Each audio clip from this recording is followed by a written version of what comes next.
Now with the ever-increasing price ng mga smartphone ngayon, ang dami sa inyo nagtatanong sa akin yung mga alternatives na pwede natin bilhin from our favorite phones from Poco, Xiaomi, Redmi, and all of the other brands na alam natin.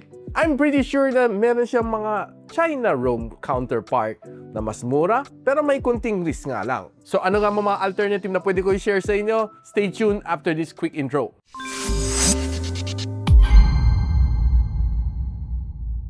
So I did my research about yung mga tumaas na presyo from the market. Xiaomi, si Samsung, si Nubia, all of the other brands na alam na nagtaas sa presyo, old price and new price. Ngayon, it leaves you wondering kung grabe ang laki ng tinaas, no? Let's just take for example si Poco F8 Ultra na dating 39,999. Ngayon, you should be buying it for around 53,000 pesos, which is mind-blown sa mahal ng presyo. There's always an alternative naman. Napapanood nyo naman dito sa aking channel na nire-review naman natin yung mga China ROM counterparts nila. Now, isa-isahin natin yung mga feel kong personally na sulit na pwede ko pa i-recommend sa inyo yung mga alternative for this year. I think this is still goods for quarter 3 and quarter 4 ng 2026.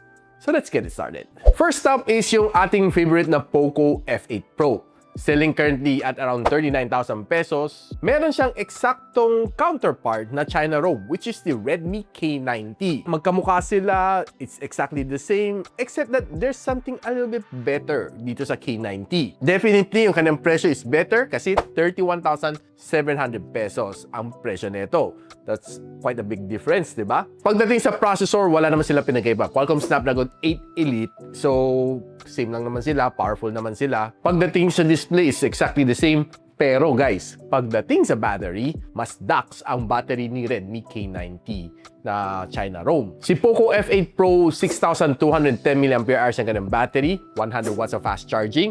Pero si Redmi K90, 7,100 mAh ang kanyang battery with the same 100 watts of fast charging. So nakatipid ka na sa K90, mas lax pa nga ng battery. Now, next up is yung ating ever-lovable na isa sa mga sobrang pinush kong phone this early 2026. Sa mga nakakuha nun, sobrang paldo yun. I mean, ganda Poco F8 Ultra. Currently priced at 52,000 pesos and there are times na nakikita kong 52,999 siya. There is a China ROM counterpart which is the Redmi K90 Pro Max. Hulan nyo guys, magkano? 38,400 pesos lang to guys, no? It's almost near or a little bit cheaper than yung 39,999 na original presyo ng Poco F8 Ultra. Now, in terms of camera, processor, Qualcomm Snapdragon 8 Elite Gen 5, display niya, everything is exactly the same. Yung dimension niya, yung design niya is eksaktong the same. Except yung kanyang battery again. Si Poco F8 Ultra, 6,500 mAh ang kanyang battery. Pero hula nyo, si Redmi K19 Pro Max, aba, mas malaki, mas lax. 7,560 mAh ang kanyang battery. So meaning you're getting a 1,060 mAh bigger at a big discount. So nakatipid ka na, nakatikim ka pa ng DAX. Now, yung next natin is isa rin sa mga favorite ko, si Poco X8 Pro. Honestly, tumaas siya pero hindi naman sobrang grabe. Currently spotted at around 25,800 pesos, pero there is always a counterpart, si Redmi Turbo 5. This one, 24,400 pesos. So, there's still a little bit of difference, no? Pagdating sa presyo, mas tipid ka pa rin sa China ROM. Everything is the same, dimension niya. I can't remember, no, kung pareho ba sila yung kanyang camera ring may LED or si China ROM lang. Pero if ever, baka si China ROM lang merong ilaw, no? If yun ang naalala ko sa Turbo 4 series. But nevertheless, hindi naman sobrang importante. It's just LED light, no? Pero yung kanyang processor, Dimensity 8500 Ultra, pareho naman sila. Dimension ng phone, yung kanyang camera, yung kanyang display is eksaktong the same. Except yung battery pa rin. Si X8 Pro having a 6,500 mAh na battery, pero si Turbo 5 having a 7,540 mAh na battery, both supporting 100 watts of fast charging. And yeah, the same din, sasabihin ko sa inyo, nakatipid ka ng konti, pero nakatikim ka ng DAX na battery. Yun yung isa sa nakakalungkot, no, sa mga global variant natin. You can always give us the same size ng battery, But I think if tama yung na-research ko, yung natanong ko sa mga one of the few executives sa medyo ka-close ko, I think it's due to some regulation ng mga battery certification ng global.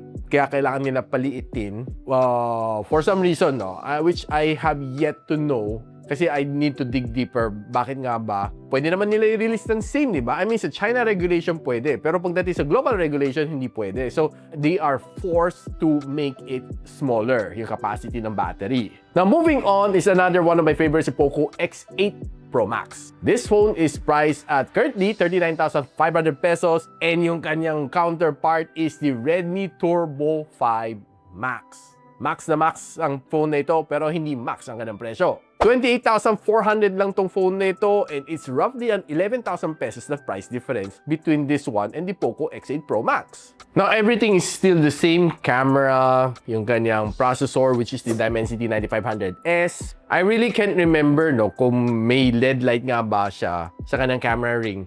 Pero one thing's different is yung kanyang battery pa rin.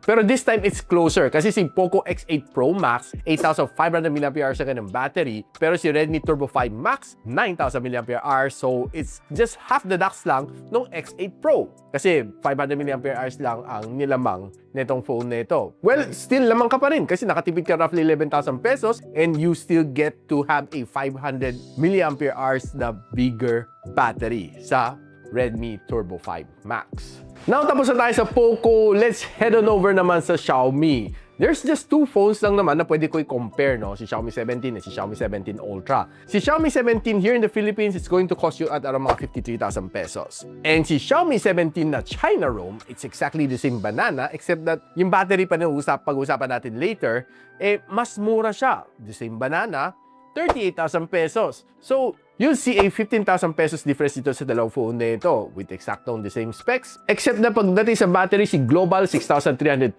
mAh, si China ROM having a 7,000 mAh na battery. Exactong the same performance, wala naman sila pinagkaiba kasi pareho sila nahawakan. When honestly, I'll say na mas sulit ka pa rin sa China ROM kasi you get better battery and you get the same specs at a cheaper price. But of course, there's always the risk na walang warranty here in the Philippines. And here is the more exciting part. Si Xiaomi 17 Ultra. Ang kanyang global variant would cost you 100,000 pesos dahil it's a 99,999.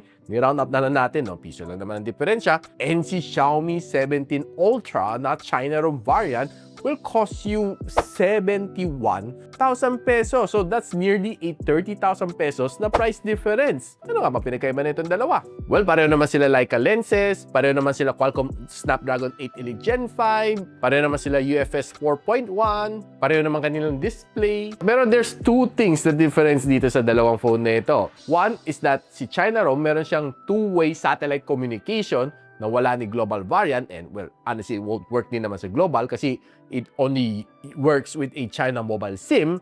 And two, yung kanyang battery pa rin pag-uusapan natin. 6,000 mAh ang global, 6,800 naman ang China ROM. So, you save 30,000 pesos without warranty pero you get better specs pa rin. Now, right now, let's head on over naman kay Redmi sa mid-ranger ni Xiaomi. And pag-usapan lang natin just one phone, si Redmi Note 15 Pro Plus. Yun din ang tawag sa kanya pagdating sa kanyang China ROM variant. Exactly the same, yun din naman tawag sa kanya. Pero pagdating sa presyo, may kunting diferensya din. Ang Redmi Note 15 Pro Plus dito sa global variant would cost you at around 22,500 pesos. Samantala, yung kanyang China ROM counterpart would only cost you 18,400 pesos. So that's still 4,000 pesos na price difference. Pero dito sa dalawang phone nito, may kunting diferensya na sila. Pareho naman sila Qualcomm Snapdragon 7S Gen 4, pareho naman kanyang display, pareho kanyang design. Pero pagdating sa camera, they're slightly different. Si global variant has a 200MP na main camera sensor with a 8MP na ultra-wide lens. Yun lang. Pagdating sa China ROM, medyo nerf konti ang kanyang main camera sensor 50MP. Pero meron siyang telephoto lens na 50MP and a 8MP na ultra-wide lens. So, lamang ka pa rin sa China ROM kasi meron siyang zoom lens. Pagdating sa battery, lamang pa rin si China ROM. 7,000 mAh with a 90 watts of fast charging. Pero may advantage din kunti si Global kahit 6,500 mAh lang siya. Pero 100 watts agad na fast charging. And take note guys, may eSIM si Redmi Note 15 Pro Plus sa global. Yung kanina sinabi ko dalawa doon, si Xiaomi 17, Xiaomi 17 Ultra, parehong may eSIM din ang kanyang global variant na wala ng China ROM. But of course, there's always alternative. Si Gadget Sidekick pa, alam na alam ko yun. You can always buy a smart multi-SIM, ikabit mo lang sa China ROM phone mo, and it would support eSIM. 5 eSIM pa ang pwede mo ilagay dyan. And kung hindi ka pa happy, you can always buy yung mga tipong like X-eSIM, Fiber. You can put almost unlimited number of SIM cards inside that physical SIM.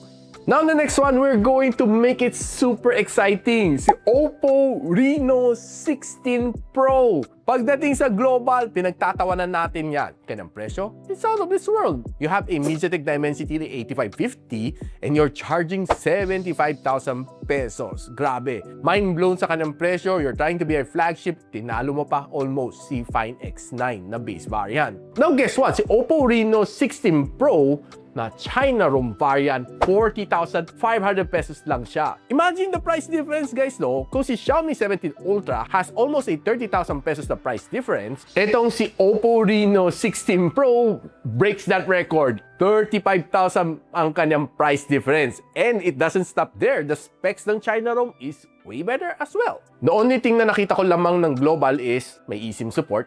Pero sa display pa lang, medyo magkaiba na sila. 6.78-inch na LTPO AMOLED si China ROM. And it's just a AMOLED display na 6.31 si global ROM. Imagine mo, mas maliit na nga siya, hindi pa siya LTPO AMOLED. So meaning, ng LTPO, again, ulitin ko, kaya na siya rin mag-adjust from 1 Hz to 120 Hz, depende sa pangangailangan mo para makatipid ka ng battery. Pagdating sa camera, it's the same. Pareho naman sila, walang Hasselblad. Pero pagdating sa processor, nakakatawa. Si global, having a Dimensity 8550 Super, samantala si China ROM having a Dimensity 9500S. Imagine mo, this one is a flagship level na chip na 3nm. Ito is a mid-range na chip na 4nm. And they're charging yung price ng flagship level. Oppo Philippines, come on! I'm not quite sure kung ano inisip na Oppo Philippines, no? Pero grabe yung kanyang presyo. Parang ayaw na nila magbenta, no? Plus yung kanyang battery, mas lamang din pa rin si China ROM, 7,000 versus 6,700 sa kanyang global variant. So you save 35,000 pesos and you have a way better na specs.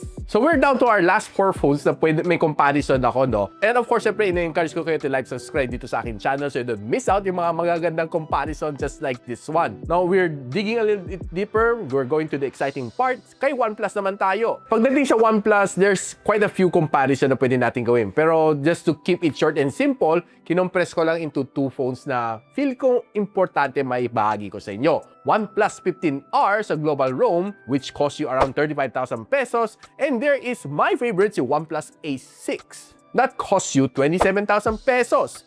8,000 pesos ang kanyang difference. And there is some striking difference between the two. Si 15R, it uses the Qualcomm Snapdragon 8 Gen 5. Pero si OnePlus A6, it's using a better chip, Qualcomm Snapdragon 8 Elite. So, medyo may kunting differences din sila, di ba? Pagdating sa rear camera, it's both the same. Pero sa kanyang front camera, mas lamang ng konti si Global, 32MP and 16MP lang sa China ROM. Again, may eSIM si Global and walang eSIM si China ROM. Pero you can always buy a smart multi-SIM. Pagdating sa battery, hindi lang battery, pati charging. Si Global, 7,400 mAh and 80 watts of fast charging. Si China ROM is 7,800 mAh with a 120 watts na fast charging. So you're getting 8,000 pesos na price difference with still better specs. And ito is getting a little bit exciting. Si OnePlus 15 na global and si OnePlus 15 na China ROM, they're almost 2 identical product. If I'm correct, exactly the same lang silang dalawa. Parang carbon copy lang siya, no? There's no nerfing pagdating sa battery, which I think is nice, no? A nice move by OnePlus. Siguro the only difference is that si China ROM walang eSIM, si Global ROM may eSIM. Pero the price difference is medyo malayo din. Si OnePlus 15 na global ROM is priced at around mga 47,800 pesos. Samantala si OnePlus 15 na China ROM variant is priced at around 39,900 pesos. So there's still a roughly 8,000 pesos na price difference with exactly the same thing and you save a lot. And of course, we're moving on sa Vivo. So to my favorite phones, Vivo X300 Ultra. Iko-compare lang natin ganang price between global and China ROM. Now this one is going to be a shocker. Both has exactly the same specs naman. si Vivo X300 na global and Vivo X300 na China. Except siguro pagdating sa eSIM, may eSIM din si global, walang eSIM si China. Pero yung kanyang presyo is malaki. Malaki ang difference niya. Si global, you'll be buying it for 66,200 pesos based sa huling check ko. And si China ROM, 39,300 pesos. So that's roughly 27,000 pesos price difference with exactly the same thing. Pero you still save a lot, di ba, sa China ROM? And sa Ultra, mas magugulat ka pa. Sa Vivo X300 Ultra is priced at 109,999. Sabihin na natin 110,000 pesos. Samantalang ganun, China ROM, that's exactly the same model. Wala pa yung mga camera lens, wala pa yung mga camera kit. It's priced at 71,000 pesos. So this one breaks yung price difference sa Oppo Reno 16 Pro na 35,000 pesos. This one, ang difference, 39,000 pesos, no? Just imagine, no? I would really imagine kung what's the cost, but ang mahal ng mga global ROMs. One is that sobrang exaggerated ang tax natin sa Pilipinas, and yet yung mga tax natin napupunta lang din sa flood control project na palpak naman. Other than that, I'm not sure kung bakit ganun kamahal ang global variant. Of course, alam naman natin mga certification and Google license, pero masyadong malayo ang price difference na 39,000 pesos. What do you think, guys? So with that said, sa haba ng video natin na ito, I hope na may natutunan naman kayo dito, no? I'll put everything, lahat ng links dyan sa description box below para tingnan nyo na lang, no, kung anong mga gusto nyong bilhin for the upcoming sale. Hopefully, it would go a little bit lower, pero I guarantee you for the rest of 2026, hindi bababa na masyado ang mga presyo. Let's just hope na hindi pa sila lalong tumaas at the end of the year. So with that said, guys, I hope na may natutunan kayo dito and naturuan naman kayo dito sa ating comparison. Kaya medyo nakakapagod sa akin mag-research and do all of those comparison just for you. I'm personally very happy kung nakapagtulong naman ako sa inyo in one way or the other. So kung nakatulong naman ako sa inyo, I hope na mag-subscribe kayo dito sa akin channel and ma-notify kayo on the future videos just like this one. And hanggang dito muna ako and I'll see you on my next video.